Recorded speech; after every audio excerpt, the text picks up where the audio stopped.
ชั่วดีสังฆคุณทูลไว้ในชีวิตเพื่อช่วยพิษปลดทุกข์เป็นสุขีด้วยบุญอภิวันอัญชลีสวดสดีโดยการนิรันดร์เทิน10 นิ้วกราบแนบใต้ไหวสาปาระมีธรรมในครูบาอาจารย์พระมหาเถรานุเถระท่านเจ้าคณะพระสังฆาธิการทุกรูปทุกตนขอความสุขความสวัสดีในธรรมะแห่งองค์สมเด็จพระสัมมาสัมพุทธเจ้าจงมีแก่บรรดาสาธุชนท่านผู้ฟังทุกท่านที่ได้มีโอกาสเปิดวิทยุรับฟังรายการเสียงธรรมะก่อนรับตาหรือเสียงธรรมก่อนรับตาตั้งสถานีวิทยุ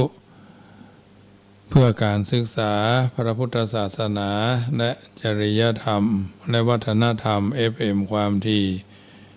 104.50 เมกะเฮิรตซ์วัดฝ่ายหินตำบลสุเทพอำเภอเมืองจังหวัดเชียงใหม่เมตตาในหลวงพ่อท่านพระครูสมุวิสุวัตวรคิโจท่านเจ้าอาวาสและท่านผู้อำนวยการวิทยุแห่งนั้นถวายเวลาเพื่อธรรมาภาพพระมหาประสิทธิ์ธรรมาภินันโทน้อมนำเอารายการนี้มาอุเอิญเจริญพรมาเป็นปฏิพรกับบรรดาญาติโยมสาธุชนที่ฟังกันอยู่เป็นประจำบางเตื้อก็ได้จัดรายการสม่ำเสมอบางเตื้อก็ไม่ได้จัดรายการอยู่กับที่เพราะว่าเดินทางขึ้นล่องต้องเตียวไปภาระธุระหลายที่หลายทางก็ถือว่าได้มีรายการอื่นเข้ามาแทนแต่ทั้งนี้ทั้งนั้นก็เป็นรายการที่นำมาซึ่งประโยชน์แห่งการฟังแห่งเขาท่านทั้งหลายก็ถือว่าทั้งนี้ทั้งนั้นเป็นรายการที่นำมาซึ่งประโยชน์แห่งการได้ยินได้ฟังสิ่งที่เราเคยได้ยินได้ฟังเป็นประจำค่ำแรงวันนี้ก็เป็นค่ำแรงของวันอังคารที่5 เดือนมีนาคมพุทธศักราช 2567 เนาะเอาท่านทั้งหลายก็คงได้ทำภาระทานให้หน้าที่กันเป็นส่วนใหญ่ช่วงนี้ก็เป็นเทศกาลการไปไหว้ไปสาไปสักการะบูชาพระบรมสารีริกธาตุที่ศูนย์พืชสวนโลกเนาะช่วงเจ้าช่วงบ่ายช่วงแรงเนาะถ้าเป็นไปได้ก็ไปช่วงเจ้าคือมันดีคือมันโวยอย่า8 โมง 9 โมงเขาก็ปิกละไปไหว้ไปสาสักระยะหนึ่งก็มันฮ้อนเขาก็ปิกบ้านปิกจองเหี่ยต้องดูแลสุขภาพตัวเก่าด้วยเป็นจะได้หน้ามืดตามัวตาไวใจสั่นเนาะเอายาไปตัวอย่าเป็นคนขี้เมาหัวต้องระวังใส่แมสใส่อย่างให้มันเรียบร้อยใส่ผ้าสีขาวเนาะบางทีบางครั้งมันฮ้อนเอาจ้องเอาล่มไปโดยใส่หมวกใส่อย่างไปโดยเนาะก็จะทำให้เขาได้ทั้งหลายได้ผ่านพ้นไปเป็นช่วงญาติโยมทั้งหลายเพราะฉะนั้นเมื่อพร้อมแล้วจะได้นำพาญาติโยมกราบพระไหว้พระอย่างก่อนเนาะกราบ1กราบ2กราบ3กราบ4กราบ5อะระหังสัมมาสัมพุทโธภควาพุทธังภควันตังอภิวาเดมิกราบสวากขาโตภควตาธัมโมธัมมังนัมมัสสามิกราบสุปฏิปันโนภควโตสาวกสังโฆสังฆังนามามิกราบมาตาปิตุคุณังอหังวันตามิกราบคุณูปการีวันตามิกราบพระพุทธอย่าไปสะดุดทองคำกราบพระธรรมอย่าไปถูกใบลานกราบพระสงฆ์อย่าไปหลงลูกชาวบ้านต่อไปก็โยขันแก้ว5 โกฏากเนอโยสันเดเสโนวระโพธิมูเลมารังสะเสนังมหันติงวิจัยโยสัมโพธิมากันจิงวะอนันตัญญาโนโลกุตโมตังปะนะมามิพุทธังอาทังกิโกอริยปโดจะนานังโมคาปเวสายะอุจุกามโกอายังสันติกโรตุตัสโสนโยปะนิยานิโก ตังปานามามิธัมมังสังโฆวิสุทโธวราตาคินายโยสันตินทริโยสัพพมะระปะหิโนคุเนหิเนเกหิสมิติปัตโตอนาสโวตังปานามามิสังฆังนามามิพุทธังกุณาสาคารันตังนามามิธัมมังมุนิรายะเตสิตังนามามิสังฆังมุนิราชสาวกังอัจจโยโนพันเตอจักขมายะถาภเลยะถาโมละเหยะถาอากุสเลเยมะยังพุทธธรรมสังฆากัมมะทานาตายากาจาริยาสังฆเตโสปัญจรัตเนสุอติเตวาปัจจุปันเนวาอวิวายาทิวาระโหวากายเยนะวาวาจายาวามานาสาวาภะมาตังวาการะวังวากาสิมหาทิสวายาตาธัมมังปฏิกโรมาเตสโนปันเตพุทธติรัตนาปัญจกังอนุกัมปังอุปาทายาอาจยังอาจยโตปฏิกานันโตอะมันโตสัพพังโตสังอายติงสังวาริสามานาภูเนวังกาลิสามาสันจิจโตสังอาสันจิจโตสังสัพพังโตสังขามันตุโนนะโมตัสสะภะคะวะโตอะระหะโตสัมมาสัมพุทธัสสะนะโมตัสสะภะคะวะโตอะระหะโตสัมมาสัมพุทธัสสะนะโมตัสสะภะคะวะโตอะระหะโตสัมมาสัมพุทธัสสะพุทธังสรณังคัจฉามิธัมมังสรณังคัจฉามิสังฆังสรณังคัจฉามิทุติยัมปิพุทธังสรณังคัจฉามิทุติยัมปิธัมมังสรณังกัจฉามิทุติยัมปิสังฆังสรณังกัจฉามิตติยัมปิพุทธังสรณังกัจฉามิตติยัมปิธัมมังสรณังกัจฉามิตติยัมปิสังฆังสรณัง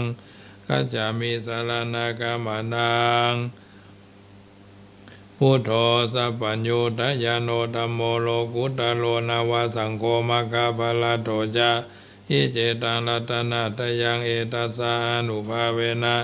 สัพพะอันตรายโยวินาศสันตุโนติปิโสภะคะวะอะระหังสัมมาสัมพุทโธวิชาจารณะสัมปันโนสุขโตโรกวิทูอนุตตโลปุริสัทธมมาสารติสัตตเทวมนุสสนัง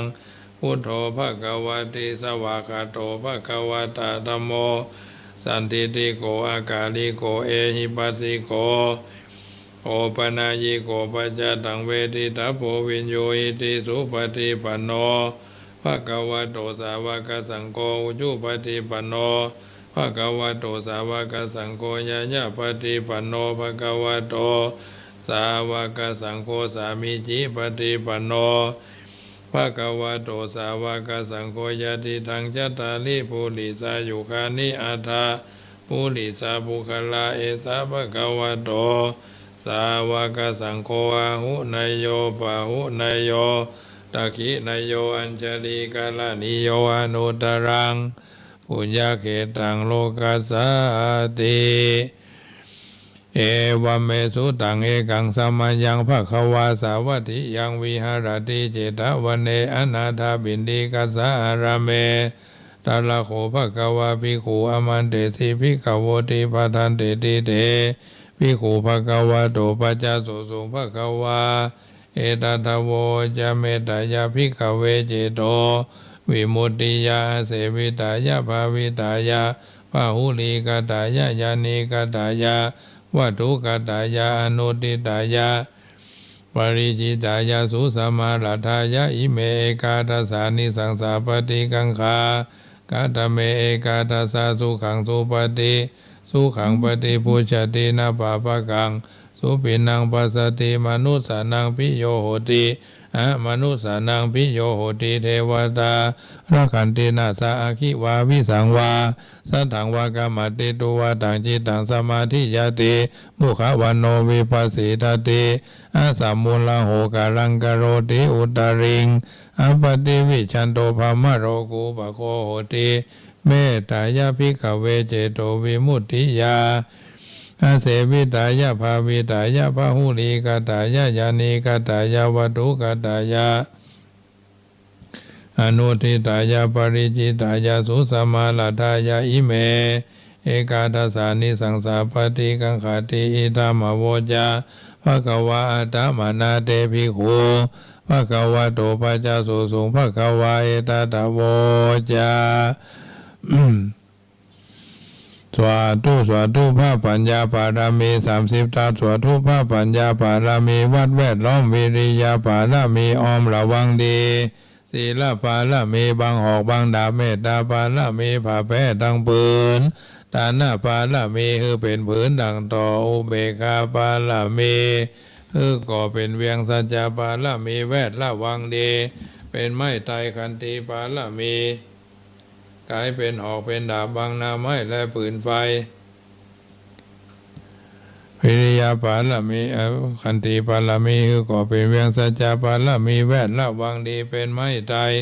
ขันติปารามีกลายเป็นหอกเป็นดาบบางนาไม้และปืนไฟอธิษฐานแล้วปารามีพันดาบไปทุกแห่งแข็งแห่งป่าฝูงหมู่มารพิสร้างไปทุกทวีปภพที่พังภายในนั่งทรณีอัศจรรย์โสสะเหมือนฟันอยู่ข้างๆน้ำนาทีนองกวางดอกกวางแตกที่ฟองละนองละนอกกลายเป็นข้าวตอกดอกไม้ถวายปูจาพระแก้วแก่นไทยสตันพระผู้ทางเอ่ยจงมาภายโปรดอนุญาตโทษโปรดผู้ฆ่าแท้ดีหลีแม่ธรณีออกมาหีดมวยผมอยู่ที่ธาตุจ้างหายคายข้าจังงามซับดินพ่นน้ำนาทีลงพัดพายคอจางพายหาทบดาวพญามารห้องอ่าวปูนกัวกับยอมือคืนตูนหัวใส่เกาผู้คานีเล่าได้จีว่าลูกทิพพระพุทธเจ้าจุมีสมบานอันมากนักจุมาสัมพิทักษ์อาสาคุ้มครองตังกำนาและกำหลังยังตนตัวแห่งผู้ค้าตั้งแต่ที่ค้ากาละยามนี้วันนี้ค่ำคืนนี้และต่อไปนี้จิ้มแด่เตอพุทโธพุทธังหักษาธัมโมธัมมังหักษาสังโฆสังฆังหักษาพุทโธพุทธังอรหังธัมโมธัมมังอรหังสังโฆสังฆังอรหังพุทโธพุทธังกันหะธัมโมธัมมังกันหะสังโฆสังฆังกันหะอายุวันโนสุขังปะลังเอาละสถานาบุญทุกคนทุกท่านได้ยินการสวดพุทธคุณธรรมคุณเป็นที่เรียบร้อยต่อไปก็ตั้งใจแผ่พายายบุญเนอะแผ่เมตตาตัวกันเนาะอยู่ว่าได้ก็ว่าบ่ได้ก็อธิษฐานจิตตั้งจิตท่านเป็นกุศลพายแผ่นาบุญทุกวันเนาะอิเมนาปุญญากรรมเมนะด้วยเดชเดชะผลบุญที่ข้าพระเจ้าได้ตั้งใจสวดพระพุทธคุณพระธรรมคุณพระสังฆคุณนาพุทธมงคลในเย็นวันอังคารนี้ขอกุศลส่วนนี้จงไปค้ำชูอุดหนุนท่านผู้มีพระคุณมีพ่อแม่พี่ป้าน้าอาลุงปู่ย่าตายายครูอุปัชฌาย์อาจารย์องค์พระมหากษัตริย์ผู้เป็นประมุขของชาติองค์สมเด็จพระสังฆราชผู้เป็นประมุขของพระพุทธศาสนาพร้อมทั้งคณะรัฐบาลผู้บริหารประเทศเขตแดนโดยเฉพาะจังหวัดลำพูนเชียงใหม่แม่ฮ่องสอนเป็นต้นมิตรรักสนิทเพื่อนศาลาสัตว์น้อยใหญ่เจ้ากรรมนายเวรพระภูมิเจ้าที่เจ้าภูมิพรี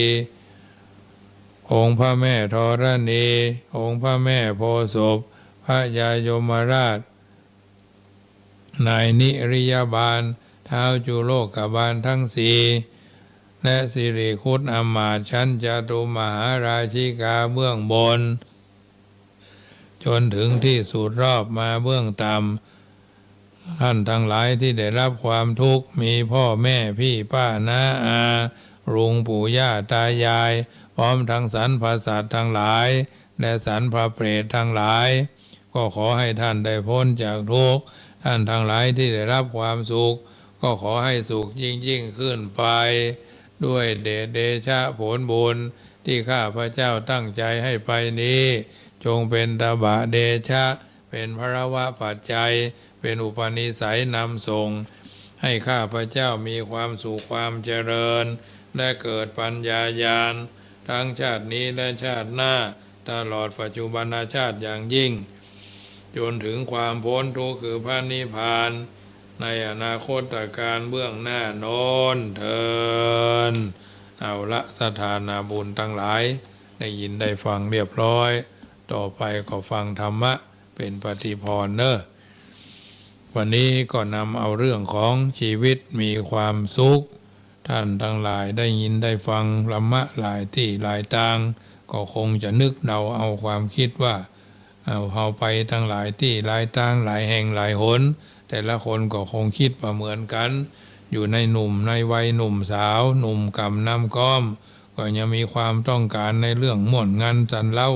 สนุกสนานเฮฮาไปตามสภาวะเพศสภาวะวัยเพลิดเพลินลงคิดไปว่าข้าพเจ้าจะชวนให้ไปดูหนังฟังเพลงคนเฒ่าคนแก่ก็คืนว่าจะแสดงธรรมให้ฟังหรือบ่คงไม่ก็ชวนไปนั่งกรรมฐานที่ใดที่หนึ่งก็ขอให้ทำเพื่อดีทำเพื่อได้เนาะ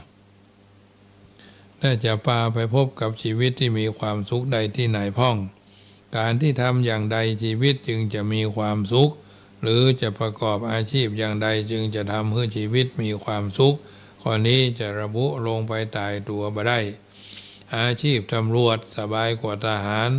เป็นข้าราชการดีกว่าเป็นพ่อค้าเป็นชาวนาดีกว่าเป็นครูแม้จะกล่าวกันเป็นนานาต่างๆบางเทื่อก็ว่าเป็นตู้เจ้าพระเนนดีกว่าชาวบ้านก็ยังว่าบ่ได้หรือกล่าวว่าเป็นการอยู่ในเมืองดีกว่าอยู่บ้านนอกขอกนิคมหรืออยู่บ้านนอกดีกว่าในเมืองก็บ่แน่ถ้าเช่นนั้นจะอยู่ที่ไหนจะทำอย่างใดจึงจะมีความสุขความจริงชีวิตทุกชีวิตทุกคนทุกเพศทุกวัยตัวโรยทุกมีสิทธิ์ที่จะได้รับความสุขเท่าเทียมกันหมดอันการงานอาชีพที่อยู่อาศัยนั่นจะใช้เป็นเครื่องวัดความสุขความทุกข์ของคนบ่ได้อุบายวิธีที่จะปรับปรุงชีวิตเหมาะสมกับงานและสถานที่ต่างหากที่จะทำให้ชีวิตมีความสุขนักจิตวิทยาให้ความหันว่าร่างกายและจิตใจมีผลกระทบกระเทือนถึงกันคนที่ว่าร่างกายอ่อนแอจะมีโรคภัยเบียดเบียนอยู่เสมอการเมินเข้าย่อมทำให้จิตใจเบื่อหน่ายท้อถอยไปโดยในทำนองเดียวกันความระแวดระวังกระวนกระวายความร้อนระอุในใจความตึงเครียดทางอารมณ์ย่อมก่อให้เกิดผลกระทบกระเทือนทางร่างกายทำให้กินบ่ได้นอนบ่หลับกระซับกระส่ายกระวนกระวายร่างกายก็ทรุดโทรมเสื่อมทรุดไปตามกาลเวลาสู้ผอมหรืออาจจะเป็นตั้งในก็หมูบ่ไปหาหมดบ่ไปหาหมอเจ็บไข้ได้พยาธิก็หอมเอาไว้ก็จะทำให้เป็นหั่นเป็นนี่ญาติโยมทั้งหลายเป็นเรื่องที่นำมาพิจารณาให้เกิดประโยชน์กับตัวกับตนเอาไปเรื่อยๆญาติโยมทั้งหลายเพราะฉะนั้นตามเหตุผลของจิตวิทยาที่กล่าวมานี้แสดงว่าโรคมีถึงโรคกายโรคใจ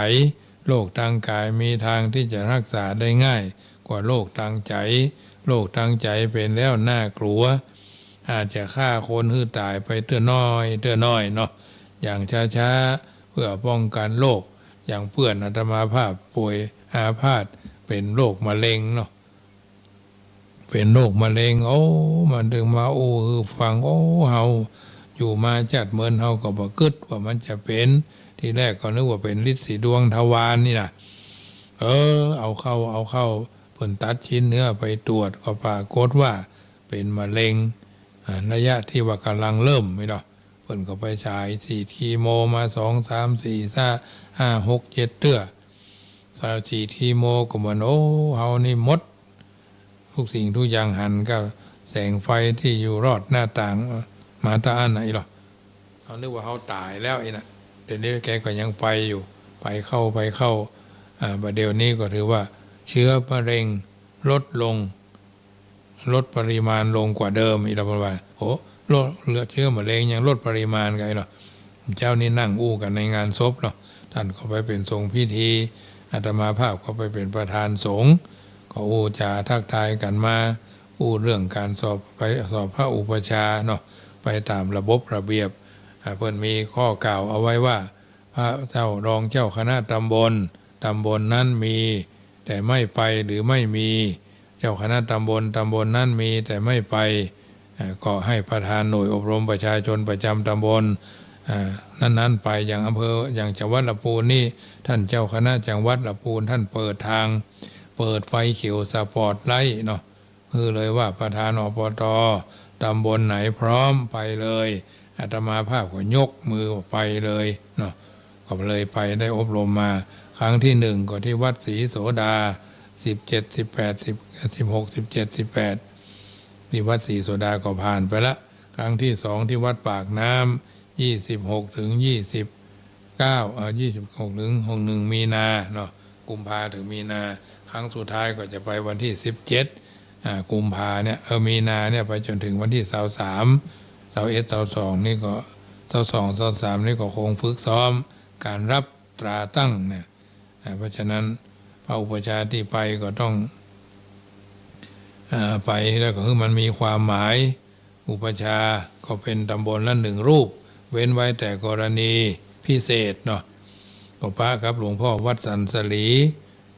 รูปหนึ่งหลวงพ่อวัดพระนอนหนองเพิ่งรูปหนึ่งอันนี้ก็เป็นพระผู้ชั้นผู้ใหญ่เนาะหลวงพ่อวัดพระสิงห์อันนี้ก็ไปด้วยกันเพราะท่านอาจารย์วัดเจ็ดยอดท่านอาจารย์วัดภูผารามเนาะเขาอยู่ด้วยกันหลายวันเพิ่นถึงว่ายิ่งแจ้งยิ่งหันลายยิ่งควายยิ่งหันโกงบางรูปก็นิสัยดีบางรูปก็ขี้อู้บางรูปก็เป็นญาติกับสมรักเพราะอย่างพ่อขี้โม้เนาะอู้กันเต้นเนอะอาตมาภาพนี่บอกค่อยอู้ตะใดบอกค่อยอู้ตะใดเพราะว่ามันใช่ไปอู้กันหรอกต่างคนต่างทำหน้าที่เวลาเขาเข้าสอบภาคปฏิบัติข้อเขียนไว้ก็ถึงช่วยไปได้เนาะเอาก็พูดว่าคมในฟักความหู้บดีเสียมบ่คมฮือใส่ด้ามนักความหู้บนักฮือมันห้ำมันเฮียนมันท่องมันทวนเนาะอันนี้ก็ท่องถึงวันตอนเจ้าก็ตี3 ถึง 5 โมงเจ้าเมื่อค่ำยามแรงก็ตอนบ่ายเนาะตอนบ่าย 3 ถึง 5 โมงนี่ก็มาก็ท่องมาแหมก็เดี๋ยวจบรายการนี่ก็จะไปแหมสักชั่วโมงปลาย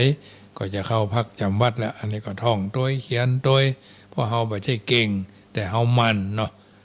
เก่งแต่บ่แพ้เก่งแต่แจ้งแพ้คนมันเนาะเพราะฉะนั้นอันนี้ก็ถือว่าเป็นหน้าที่ที่จะต้องทำพระอุปชฌาย์ก็เป็นผู้ได้รับเป็นประธานในการบรรพชาอุปสมบทกุลบุตรตามมติมหาเถรสมาคมเนี่ยกฎ17เนี่ยเจ้าอาวาสพระอุปชฌาย์จะได้ไปอุปชฌาย์ได้ก็ต้องมีเจ้าอาวาสวัดนั้นอาราธนานิมนต์เป็นลายลักษณ์อักษรเป็นเจ้าวาดก็มีเขตในวัดของตนเป็นเจ้าคณะตำบลรองตำบลก็ในตำบลของตนเองแต่เหนืออื่นอันใดก็ถ้าจะไปบวชวัดต่างวัดถ้าเจ้าอาวาสบัดนิมนต์ก็ไปไม่ได้นะบุคคลที่จะบวชก็เหมือนกันเป็นคนที่ว่ามีร่างกายสมบูรณ์มีความรู้อ่านออกเขียนภาษาไทยได้ไม่เป็นพิกลพิการไม่เป็นโรคติดต่อมีอัฐบริขารครบเนี่ยอันนี้เป็นย่อๆที่ผู้ที่จะบวชพระอุปชฌาย์ก็เหมือนกันจะต้องรู้จะต้องเข้าใจมีพรรษา10ขึ้นไปละปูนเนี่ยเอา15ภาษาขึ้นไปเนาะมีความรู้ความสามารถเป็นพระเจ้าอาวาสขึ้นไปเนาะเอาน้อยกว่านั้นมันจะมีปัญหานะเป็นที่นับถือของประชาชนในชุมชนนั้นเป็นผู้ที่ความประพฤติดีเรียบร้อยนะมีจริยาพระสังฆาธิการครบเนี่ยเป็นผู้ที่สามารถดูแลการบรรพชาอุปสมบทได้ถูกต้องตามระบบระเบียบครูบาอาจารย์ท่านใดใครไปฝึกใครไปฮัดก็สามารถแจ้งความประสงค์มาที่9กับผมอาตมาภาพได้จะได้ช่วยถวายคำแนะนำบ่ได้เก่งบ่ได้แน่แต่ว่าสามารถเป็นชี้นำรายละเอียดได้นะเท่าที่ไปมาไปเก็บเล็กเก็บน้อยเก็บเล็กผสมน้อยประดิษฐ์ประดอยเรียงร้อยเป็นกิจลักษณะ ก็สามารถช่วยกันประคับประคองอุปชาดีเป็นสีแก่พระศาสนาอุปชาอย่าจงเป็นอุปชาไก่อย่าเป็นอุปชาเป็ดนะเพราะฉะนั้นมันบดีเป็ดนี่มันบอกฟักไข่มีแต่เป็ดพิเศษคือเป็ดเทศเนาะอันนั้นมันฟักอยู่แต่ไก่เขานี่มันฟักไก่ฟักไข่หรอกดูแลเอาใจใส่เฉพาะลูกใหญ่ใหญ่หน้ากล้าบานปากดังกลางแข็งแล้วมันก็ปล่อยละไปเสาะว่าหากินเองเนาะถ้าอุปชาเป็ดเนี่ยฟักแล้วหายแทบเป็ดร่วมทุ่งแล้วพอแล้วมันจะฟักไข่มาแล้วปล่อยกันลุ่มขึ้นรถลงรถอยู่ฮะน่ะเกิดกงเกิงน่ะอันนี้เป็นเรื่องที่รายละเอียดฉะนั้นตำบลหนึ่งเพิ่นก็มีหนึ่งรูปนะเจ้าคณะตำบลก็ดีรองตำบลก็ดีประธานอบตก็ดีถ้าท่านมีความสามารถไปเถอะญาติโยมครูบาอาจารย์ตั้งหลายบ่ต้องไปกลัวแต่เหนือสิ่งใดต้องได้ด้วยตนเองเนาะต้องท่องได้ไปที่วัดปากน้ำหนเหนือนี่ใช้อุกาสะวันทามิพันเตนะสัพพังอปราทังขามะธาเมพันเตมะยากะตังปุญญังนี่เป็นต้นนะมีต้องเป็นเองหมดเริ่มตั้งแต่เป็นนาคยืนนั่งเนี่ยนะอันนี้เป็นเรื่องที่จะต้องทำขานนาคเองคล่องแคล่วหังพันเตปพัชชังยาจามิรุติยัมปิตติยัมปิอุปชาก็ต้องคือโอวาทเสร็จก็ขอสรณคมไตรสรณคมศีลขอศีลแล้วก็ขอนิสัยอีกขอนิสัยก็เพิ่นก็จะได้บอกขอนิสัยก็จะฮื้อนิสัยเป็นญาณยอีอีกก็ไปตามลำดับของมันขอนิสัยแล้วก็จะได้มีการบอกบาทบอกจีวรอย่างไปตามลำดับขออุปสมบทไปตามลำดับซึ่งมันมีขั้นตอนของมันอยู่จำนวน17ขั้นตอนที่สำคัญนะ17ขั้นตอนที่สำคัญสามารถเอาถวายคำแนะนำครูบาอาจารย์ได้เนอะไม่ใช่ว่าอวดดีไม่ใช่ว่าอวดรู้ไม่ใช่ว่าอวดเบ่งเก่งใหญ่อย่างซักอย่างถวายคำแนะนำท่านจะไม่ได้บักกล้าแต่เหนืออื่นสิ่งใดต้องได้จริงๆต้องเป็นวรรคเป็นตอนนะต้องเป็นวรรคเป็นตอนให้ได้ไปอบรมก็ไปอบรมแต่จะไปอู้กันเรื่องขี้หมูหาขี้หมาแห้งบ่ต้องเอามาเก็บใส่ใจในเมื่อเขาตั้งใจจะไปก็ไปแต่ไปให้มันจุจอดรอดถึงให้มันไปถึงสุดยอดสุดปลายขึ้นก็ไม่เกิงกลางโดดลงมันก็จะเป็นปัญหาเพราะฉะนั้นเราก็เป็นทุเจ้าที่เป็นพระเจ้าพระสงฆ์ชีวิตพระเนรเถรน้อยพระเจ้าพระสงฆ์นี่ถือว่าถ้าได้อบรมอุปชาถือว่าสุดยอดแล้วนะสวดปฏิโมกข์ได้ซ้ำดีนะธรรมาภาพก็จะได้ทบทวนใหม่ซึ่งก่อนที่ผ่านมาก็ได้ละเว้นไปเมินทั้งนี้ทั้งนั้นเมื่อเขาตั้งใจจะทำแล้วก็จะให้มันดีที่สุดเท่าที่เขาจะทำได้ทุกสิ่งทุกอย่างก็ถือว่าทำไปตามลำดับเพราะฉะนั้นชีวิตเขาฮักอันใดเขาทำมันนั้นเขาก็มีความสุขญาติโยมทั้งหลายทำชีวิตให้มันมีความสุขตามเหตุตามผลตามความเป็นไปได้ไม่ต้องไปฟังเหนือฟังใต้พยายามทำงานอย่างอย่ามีเวลาว่างนักเนี่ยเดี๋ยวคนจะมีความสุขนี่นะคนที่มีชีวิตอยู่อย่างคนขี้ค้านมีโอกาสเป็นโรคได้ง่ายกว่าผู้ที่ซึ่งทำงานอยู่เสมออย่างธรรมาภาพเนี่ยดูทุกวันสะดุ้งตื่นมึนตาตีสามไปตีสามเกิ่งเนี่ยสะดุ้งตื่นก็ลืมตาเลยยกแข้งยกขาทักบึดทักเมื่อก็ลงเตียงมายกแข้งยกขาเดินนั่นเดินนี่ดื่มน้ำบริสุทธิ์1 แก้วง่วงเนี่ยชีวิตได้ผ่านไปมีสิ่งสาระประโยชน์เหลืออยู่นักอยู่น้อยเพียงใดขึ้นอยู่กับการใช้ชีวิตและเวลาให้เป็นประโยชน์จักทำอย่างใดชีวิตและเวลาจึงจะเป็นประโยชน์สาระประโยชน์ของชีวิตอยู่ที่งานต้องใช้ชีวิตและเวลาให้ผ่านไปด้วยการทำงานเมื่อพิจารณาดูร่างกายของเราจะเห็นว่าธรรมชาติของร่างกายก็ประกอบไปด้วยหัวที่มันมีขนมันมีผมเนี่ยคือศีรษะเขาเนี่ยหัวหู2 ข้างมือ2 ข้างเท้า2 ข้าง1 สมอง2 มือและ2 เท้าอย่าพูดว่านะและอวัยวะอื่นๆจะเห็นได้ว่าธรรมชาติมีไว้เพื่อทำงาน หากบ่ใจร่างกายอวัยวะในการทำงานร่างกายก็มันยังบัดต่างอย่างกระทุกกระตาเดี๋ยวก็จี้ไม้จี้มาเป็นเจ้าอาวาสก็กวาดวัดกวาดวาเป็นตู้เจ้าน้อยตู้เจ้าหลวงก็กวาดวัดกวาดวาบิณฑบาตล้างห้องน้ำกวาดลานเจดีย์เพลพัดปัดกวาดนะยุกยาอย่างที่มันยิ่งช่วงนี้หน้าห้อนเนาะฝนอันลมพัดไปเหนือใต้กินข้าวกินฉันข้าวฉันน้ำแล้วก็ล้างถ้วยโถโอชาล้างบาตรล้างอย่างจะไปขี้ค้านจะไปเดือดร้อนชาวบ้านเขาอยู่ชาวบ้านเพิ่นถวายเข้าน้ำโภชนะมาอาหารมาแล้วบางวัดเนี่ยโอ้ฮือศรัทธามาเพียวมาดูแลมาเอาใจใส่ก็จะทำบ่ค่อยจะสมดุลเท่าใดเพราะฉะนั้นเขาตั้งใจที่จะทำแล้วก็ทำให้มันดีที่สุดนะญาติโยมทั้งหลายเมื่อเขาเข้าใจในสิ่งต่างๆเหล่านี้แล้วก็จะเป็นประโยชน์แก่การเดินทางชีวิตนะจะไปเลือกงานจะไปเป็นคนขี้ข้านอยู่บ้านไหนอยู่เมืองไหนจะไปจี้บ่าจี้แหงทำได้ก็ทำช่วยได้ก็ช่วยนำได้ก็นำอ่านตัวออกบอกตัวได้ใช้ตัวเป็นก็จะเป็นประโยชน์อยู่คือเพิ่นไว้ใจจากไปก็คือเพิ่นคือเถิงหาคำว่างานบ่ได้หมายเพียงงานในตำแหน่งหน้าที่หมายถึงทุกอย่างที่ทำลงไปแล้วได้ประโยชน์เช่นกวาดบ้านถูบ้านเที่ยวพัดกวาดปลูกต้นไม้หดน้ำดอกไม้ทำการบริหารอ่านหนังสือเขียนจดหมายสนทนาวิสาสะกับเพื่อนกับฝูงโทรศัพท์ก็ไม่ต้องไปเล่นนักมันเป็นเวลาพอที่มันเป็นสาระประโยชน์ก็เพราะอันเป็นสาระมันต้องเอามาใส่ใจเรื่องขี้หมูขี้หมาแห้งก็ไม่ต้องไปสนใจใส่ใจแม่นในกฎหมายเป็นอุปชาก็ต้องมี40ก็เป็นเจ้าวาดก็มีการหู้เข้าใจกฎหมายกฎบัตรของเจ้าวาดหน้าที่ของเจ้าอาวาสก็มีอยู่ก็ทำให้ดีเจ้าคณะสูงขึ้นไปก็มีหน้าที่อยู่เจ้าคณะตำบลเจ้าคณะอำเภอเจ้าคณะจังหวัดภาคหน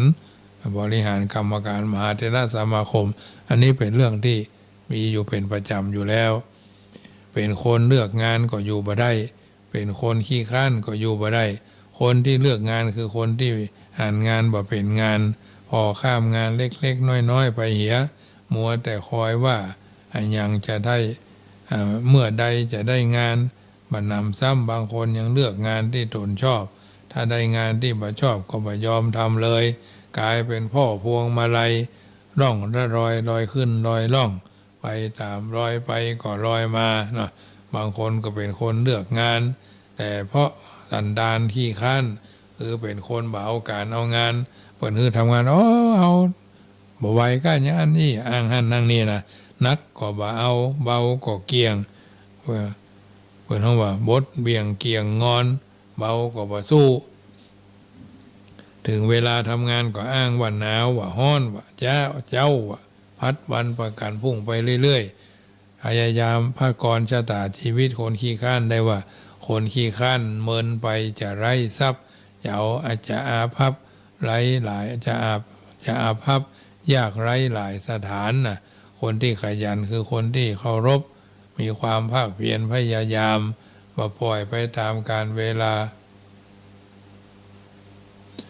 คนที่ขยันคือคนที่ทำเอาภาคเพียรพยายามบ่ปล่อยเวลาให้ผ่านไปโดยบ่ทำงานการทำงานของเฮาย่อมได้ประโยชน์ทั้งร่างกายและจิตใจคือเป็นการบริหารกายและใจให้ถูกต้องตามหลักธรรมชาติร่างกายและใจมีไว้เพื่ออยู่เฉยไม่ได้มีไว้อยู่เฉยต้องมีงานทำงานตามหน้าที่คนที่เอาใจใส่ต่อการงานคือคนที่ฮักงานความฮักที่มีต่องานเป็นความฮักที่บ่เป็นโทษบ่เป็นตาบ่เป็นพิษบ่เป็นภัย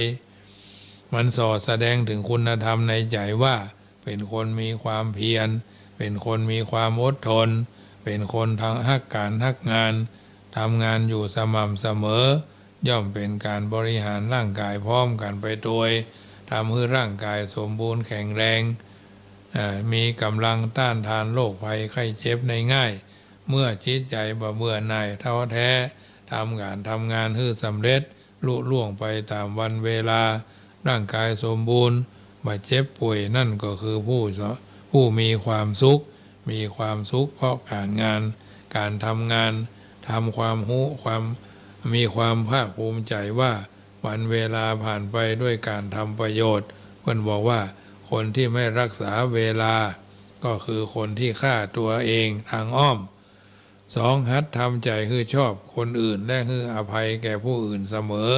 พยายามคิดว่าบ่มีคิดว่าบ่มีภัยในโลกที่เป็นผู้สมบูรณ์ทุกอย่างแม้แต่ตัวเองก็ยังบกพร่อง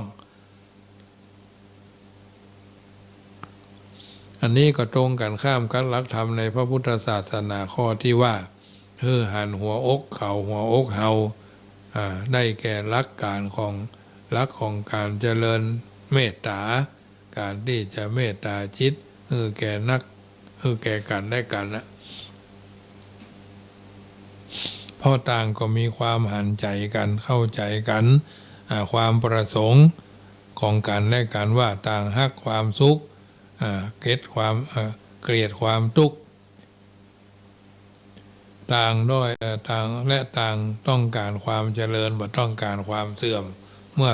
ต่างฝ่ายก็คือความหันใจกันได้แม้กระทั่งผิดพลาดก็คืออภัยแก่กันได้ว่าบุคคลหรือวัตถุสิ่งของเมื่ออยู่ใกล้กันก็จะมีกระทบกระเทือนเป็นธรรมดาโบราณท่านกล่าวว่าลิ้นกับฟันอยู่กันมันตึงกระทบกันได้ช่วยฟาดจ้อนลิ้นกับฟันนับภาษาหยังกับคนที่บักกระทบกระเทือนกันระหว่างพี่กับน้องภรรยาสามีมิตรกับมิตรที่มีการงานเกี่ยวข้องกันจะต้องมีการพลาดพลั้งได้ทำให้กระทบกระเทือนใจถ้าถือโทษโกรธกันเรื่องเล็กก็กลายเป็นเรื่องใหญ่ถ้ามีความหันใจกันป้องกันในแง่ดีและเข้าใจหลักธรรมดาของคนที่อยู่ร่วมกันพร้อมที่จะฮืออภัยแก่กันเรื่องใหญ่ก็กลายเป็นเรื่องน้อยเรื่องร้ายก็กลายเป็นเรื่องดีรักที่จะฮืออภัยกันแก่กันนั่นแถมอย่างหนึ่งก็คือรักรักธรรมดาของคนเฮาว่าคนเฮามีอัธยาศัยบ่เหมือนกัน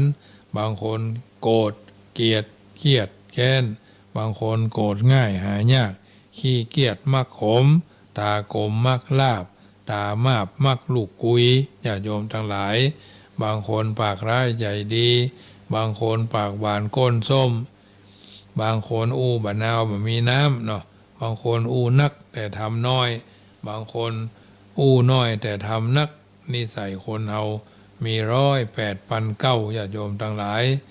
ช่างกึ่งพึ่งช่างชักช่างสลักพึ่งช่างเขียนช่างไม่ต้องพึ่งใครช่างติช่างเตียนอยู่ร่วมกันการอยู่ร่วมกันยังยายแวดล้อมย่อมเกิดนินทาเล่าซัดอย่าพูดถึงว่านะมันว่าเป็นจะเป็นนะเอาของมันสาธุยกเข้ามาปรับในการเดินทางชีวิตของเราจะนักจะน้อยก็ถือว่าต้องหู้เต้าตันหู้เต้าเอาไว้กันหู้ตันเอาไว้แก้กับสิ่งต่างๆเหล่านี้ที่บางครั้งนี่เราบัดตันเราบ่เข้าใจมันบัดตันก่อนลำทำเราตั้งแต่หลายก็ต้องวิตกกังวลไปหลายๆเรื่องหลายๆประการเพราะฉะนั้นเมื่อเราตั้งแต่หลายหู้เข้าใจแล้วก็มันปรับมันปรุงมันแก้มันไขคือเกิดเป็นมังคละกับการเดินทางชีวิตของเราเป็นธรรมดาที่อยู่ในสังคมบางอย่างก็ได้ดังใจบางอย่างก็ไม่ได้ดังใจเขาก็ต้องทำไปตามสภาวะการที่พึงจะกระทำบำเพ็ญให้เป็นไปได้ไม้ก็ต่างป้องพี่น้องก็ต่างใจท่านสอนเปรียบไว้อย่างนี้หมายความว่าไม้ลำเดียวกันก็ยังมีป้องสั้นป้องยาวบัดเท่ากันพี่ร่วมต้องน้องร่วมไส้มีอัธยาศัยน้ำจิตน้ำใจพิษแปลกแตกต่างกันออกไปเมื่อคนเฮามีจริตนิสัยบ่เหมือนกัน การทำการอู้การกึดของคนเราก็เป็นไปตามธรรมชาติจริตอัตยาศัย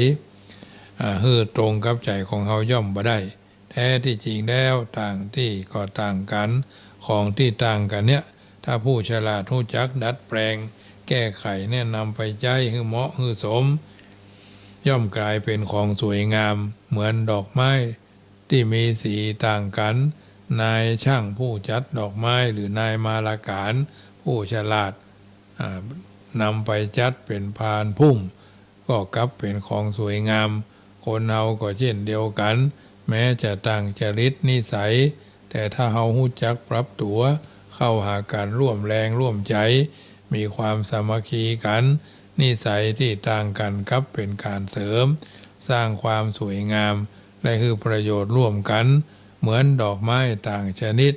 นายมาลาการผู้ฉลาดจัดไว้ในพานเดียวกันอย่างสวยสดงดงามอันเนี้ยญาติโยมสาธุชนท่านผู้ฟังทุกท่านที่ฟังรายการเสียงธรรมก่อนรับตาฟังกันแล้วก็นำไปพิจารณา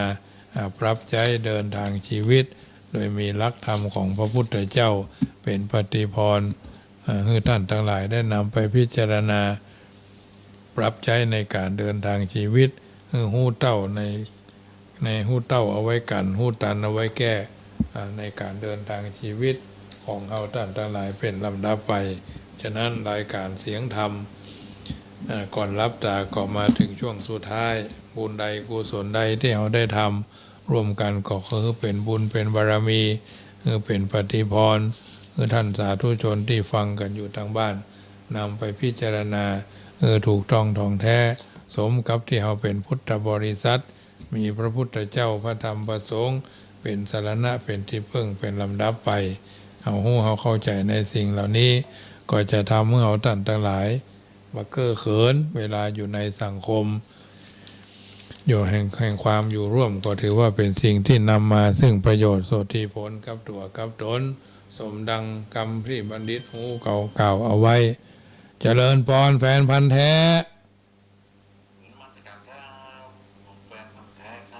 ครับนโมทนาเนอ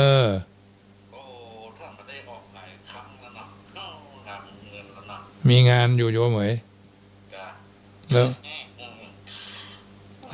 สบายดีเนาะครับอนุโมทนาเนอเจ้าเพิ่นบอกว่าดอกเดืออย่าไปก้าป่าช้าอย่าไปหนีบ่อดีอย่าไปสอนคนงอนอย่าไปง้อคนล้ออย่าไปเคืองกลัวเปลืองอย่าไปใจบ่ไปอย่าไปเข็นบ่เล่นอย่าไปจวนตีตรวนอย่าไปหนีเป็นหนี้อย่าไปเหนียวควายเปรี่ยวอย่าไปปล่อยใจบ่อยอย่าไปจมใจปล่อยอย่าไปจมใจคนอย่าไปเชื่อลูกเสืออย่าไปเลี้ยงสะเบียงอย่าคือขาดฉลาดอย่าไปโกงไม้โกงอย่าไปดัดปากจัดอย่าไปด่าครูว่าอย่าไปเถียงบ้านเอียงอย่าไปขึ้นบอกขืนอย่าไปอมยาขมอย่าไปคายเสียดายอย่าไปเลี้ยงบ่มีดีอย่าไปอวดบ่ดีอย่าไปกินคนกินอย่าไปยุคนบ้าอย่าไปแย่คนสวกอย่าไปด่าวันนี้รายการเสียงธรรมก่อนรับตาก็มาถึงช่วงสุดท้ายก่อนนำรายการจากท่านไปก็ขอบอกเจริญพรประชาสัมพันธ์เนอะท่านใดมีลูกมีหลานอายุเบญจเพศก็ดี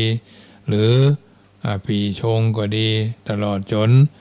ว่างเว้นจากการงานไข่บรรพชาอุปสมบทก็สามารถแจ้งความประสงค์ได้ที่วัดจังกรรมบวชที่วัดจังกรรมก็อยู่ที่วัดจังกรรมท่านใดที่บ่มีลูกมีหลานที่เป็นพ่อชายก็สามารถแสดงความประสงค์เป็นเจ้าภาพได้ทุกเจ้าถ้าบวชหมู่นี่รูปละ3,000เนาะบวชหมู่รูปที่รูปละ3,000เนนถ้าบวชหมู่รูปละ1,750เนาะว่ามีอาหารการกินอยู่นี่ต้องบวช9 วัน15 วันขึ้นไปเนาะบางทีบางครั้งลูกเราหลานจบการทำการเรียนมาละรับปริญญาละสอบเหนือสอบใต้แล้วรอเพื่อนห้องก็เอาตัวมาบรรพชาอุปสมบทเหียเนาะเบญจเพศก็พึงระวังเนาะปี ปีชงก็พึงระวังคำว่าระวังคุ้มกันคุ้มจักรวาลได้หมดเราจะไปปล่อยปละละเลยจะไปเฉยเมยบ่ได้เรื่องต่างๆเหล่านี้มันสามารถที่จะเกิดขึ้นกับครอบครัวเราได้เสียน้อยเสียยากเสียมากเสียง่ายคือกรรมเก่าเพิ่นถึงว่าไว้ฉะนั้นมีโอกาสก็ร่วมเป็นเจ้าภาพได้จะร่วมเป็นเจ้าภาพข้าวสารอาหารแห้งก็แจ้งความประสงค์ได้น้ำดื่มเนาะ1 เมษาถึง20 เมษาสามารถเป็นเจ้าภาพได้ก็จะมีเท่าที่มาแจ้งก็จะกำลังมีรู้เจ้า2 ตน 3 ตนนี่แหละแต่เขาแจ้งคร่าวๆไว้เนาะยังบ่ย้ำรายละเอียดแต่1 ตนนี่มีเพิ่นเป็นข้าราชการเกษียณเพิ่นมาเดินทางมาจากลพบุรี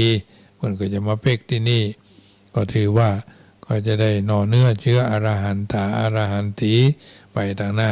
มีโอกาสมีเวลารายละเอียดก็0615476539เนอะ0615476539วันนี้สมสมัยได้เวลาขอนำรายการจากท่านไปก่อนพุทโธบังซ้ายธัมโมบังขวาสังโฆบังกายาอะระหังบังเกสาอะระหังพุทโธนะโมพุทธายะใจยตุภวังใจยะสุปมังกลังใจยะโสถีพระวันตุโวอายุวันโนสุขังพระลังขอเจริญพรก็ไม่ยอมออกต้องพยายามปลดอยู่นานจนเหงื่อโชกไปทั้งตัวเพราะกลัวช้างมาก